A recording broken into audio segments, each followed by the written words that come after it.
Court bar کے عہدیداران اس وقت press conference کر رہے ہیں، آپ کو براہ راست لیے چلیں گے۔ یہ 2 سینئر ججز نے یہ لکھ دیا، باقی 3 ججز نے یہ نہیں کہا کہ وہ کرپٹ نہیں ہے یا بددیانت نہیں ہے، انہوں نے کہا وہ بھی بددیانت ہے لیکن اس کے اوپر تھوڑا سا پروب کر لیا جائے۔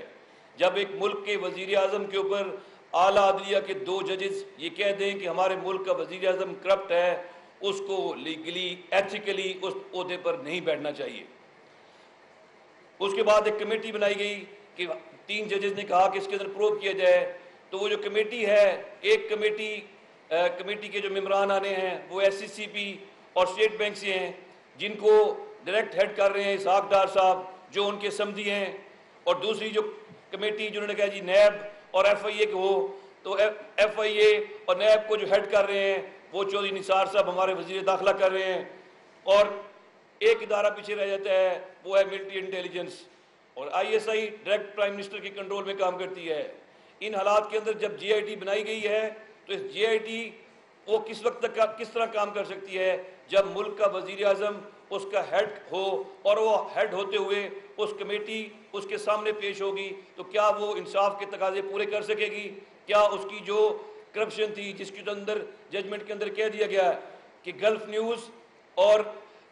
جدہ اسٹیل مل کے اندر جو منی ٹریل ہے وہ میاں سبحان ثابت نہیں کر سکے، اپنی 3 نسلوں کا ٹیکس دینے کے بعد بھی، اس سے یہ چیز ثابت ہوتی ہے کہ انہوں نے ان کو بددیانت قرار دے دیا ہے۔ جب کسی بندے کو بددیانت قرار دیا جاتا ہے تو آرٹیکل 62-63 کے تحت وہ اس کو ڈسکوالیفائی ہو جاتا ہے، اور دیکھا جائے تو میاں نواز شریف صاحب اس وقت وزیر اعظم کے عہدے پر نہیں رہ سکتے ہیں۔ ہر طرف یہی چل رہا ہے کہ ہمارے ملک کا وزیر اعظم کرپٹ ہے۔ جی ناظرین، لاہور ہائی کورٹ بار کے عہدیداران پریس کانفرنس کر رہے تھے جو کہ آپ نے براہ راست ملاحظہ کیا۔ دوسری جانب آپ کو ایک اور اہم خبر دیں گے اور آپ کو بتائیں گے لارڈ میئر مبشر جاوید کی زیر صدارت رمضان بازاروں کے حوالے سے اجلاس ہوا ہے۔ Chief officer Sardar Naseer Ahmed, M O regulation Syed Ali Abbas Bukhari بھی شریک ہوئے ہیں۔ اس اجلاس کا احوال بھی آپ کو بتائیں گے، لیکن ایک بار پھر آپ کو لیے چلیں گے لاہور ہائی کورٹ بار، جہاں پر اس وقت لاہور ہائی کورٹ بار کے عہدیداران پریس کانفرنس کر رہے ہیں۔ اس کے لیے ہم وکلا کنونشن بھی بلائیں گے، آل پاکستان وکلا کنونشن کے ساتھ ہم پولیٹیکل پارٹیز کے ساتھ بھی رابطے کریں گے جو اس حالات کے اندر چل رہی ہیں، اور ہم ایک تحریک کا آغاز کریں گے جو وکلا تحریک، کیونکہ قانون کی حکمرانی کے لیے اور عدلیہ کے تحفظ کے لیے انہوں نے آتے ہی اس طرح کی سٹیٹمنٹ دینی شروع کر دی ہیں کہ یہ معاملات خراب ہوئے ہیں۔ ہم ان حالات کے اندر اپنا لاہ عمل مل کے دیں گے، باقی صدر صاحب آپ کو اس کے اوپر بتائیں گے، اور ہم یہ مطالبہ کرتے ہیں کہ وزیر اعظم 7 دن کے اندر اپنا ریزائن دیں۔ میں اب مائک اپنے صدر صاحب کے حوالے کرتا ہوں اور باقی کا لاہ عمل نائب صدر صاحب کے حوالے کرتا ہوں، باقی معاملات کے اوپر نائب صدر صاحب آپ کو بریف کریں گے۔ بسم اللہ الرحمن الرحیم۔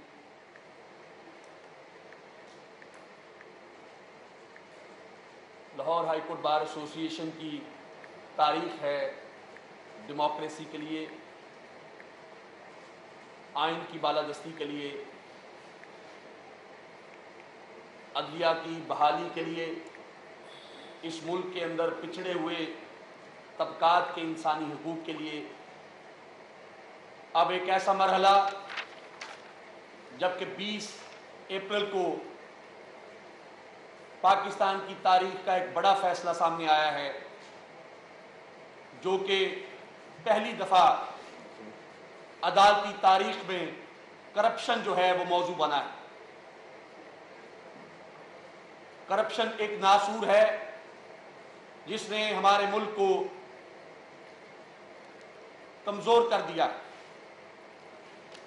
پاکستان کا مستقبل کرپشن کے خاتمے کے ساتھ مشروط ہے۔ آج پاکستان بھر کی سیاسی تنظیمیں، سول سوسائٹی، لائرز، میڈیا اور انٹلیکچول یہ سمجھتے ہیں کہ ہمارے ملک کے اندر جو کرپشن کا دورہ ہے اس کا خاتمہ ضروری ہے۔ سیاسی جماعتوں کے اپنے ایجنڈا ہوتے ہیں، ان کے اپنے سیاسی مفادات ہوتے ہیں۔ لائرز کا مفاد آئین کی بالادستی ہوتا ہے۔ نہ ہم نے حکومت میں آنا ہے، نہ ہمارا کسی سیاسی تنظیم کے ساتھ کوئی تعلق ہے، نہ ہمارا کوئی پولیٹیکل ایجنڈا ہے۔ ہمارے لیے پیراماؤنٹ کنسیڈریشن جو ہے